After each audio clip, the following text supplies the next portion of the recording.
करहगर पूर्वी क्षेत्र के समस्त मतदाता गणों से, माताओं एवं बहनों से, भाई एवं बंधुओं से नम्र निवेदन है कि जिला परिषद के सुयोग्य कर्मठ एवं भावी प्रत्याशी भाई महावीर शाह को भारी से भारी मतों से विजयी बनावे और अपनी करहगर पूर्वी क्षेत्र का चौमुखी विकास कराए। मुश्किलों से भाग जाना आसान होता है, मुश्किलों से भाग जाना आसान होता है। जिंदगी के हर पहलू पर एक नया इम्तिहान होता है। डरने वालों को कुछ नहीं मिलता है, डरने वालों को कुछ नहीं मिलता है। लड़ने वालों के कदमों में सारा जहां होता है, सारा जहां होता है, सारा जहां होता है। पूर्वी करहगर से विजयी बनाई जी ए भाई जी, पूर्वी करहगर से विजयी बनाई जी ए भाई जी। महावीर भैया के जिताई जी ए भाई जी। अब की जिला परिषद बनाई जी ए भाई जी। भारी मत से वोट देके विजयी बनाई जी ए भाई जी। अब की जिला परिषद बनाई जी ए भाई जी। महावीर भैया के जिताई जी ए भाई जी।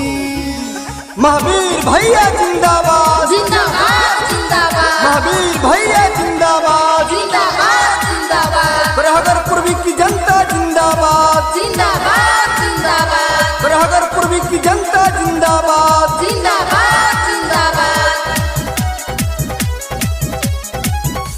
कर्मठ जुझारू ईमानदार हवे नेता हो, गरीब मजदूर सबके हवन चाहता हो। कर्मठ जुझारू ईमानदार हवे नेता हो, गरीब मजदूर सबके हवन चाहता हो। दूसरा के कहाला में जनी अब आई जी ए भाई जी। दूसरा के कहाला में जनी अब आई जी ए भाई जी। महावीर भैया के जिताई जी ए भाई जी। अब की जिला परिषद बनाई जी ए भाई जी। हमारा जिला परिषद कैसा हो, महावीर भैया जैसा हो, हमारा जिला परिषद कैसा हो। महावीर भैया जैसा हो। महावीर भैया मत घबराना, मेरे पीछे सारा जमाना, महावीर भैया मत घबराना। मेरे पीछे सारा जमाना।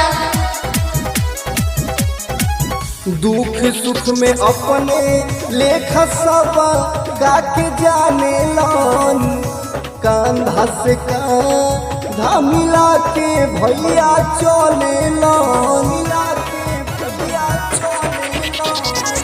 दुख सुख में अपने लेखा सब गा के जाने लन, कंधा से कंधा मिला के भैया चले लन। चाचा चाची बहिनी कोई के झांसा में न आई जी ए भाई जी। चाचा चाची बहिनी कोई के झांसा में न आई जी ए भाई जी। महावीर भैया के जिताई जी ए भाई जी। अब की जिला परिषद बनाई जी ए भाई जी। हमारा जिला परिषद कैसा हो, महावीर भैया जैसा हो, हमारा जिला परिषद कैसा हो। महावीर भैया जैसा हो। महावीर भैया जिंदाबाद जिंदाबाद जिंदाबाद, महावीर भैया जिंदाबाद। जिंदाबाद जिंदाबाद। जात पत के भेद भावना इनी गाँव में बाटे, जब खोज चले आवेले रात बिराते। जात पात के भेदभाव न इनका में बाटे, जब खोज चल आवे रात बिरात। विजयी के माला हमारा भैया के पहिराई जी, ए भाई जी। हाथ जोड़ के कहतानी अब की ना भुलाई जी, ए भाई जी। महावीर भैया के जिताई जी, ए भाई जी। अब की जिला परिषद बनाई जी, ए भाई।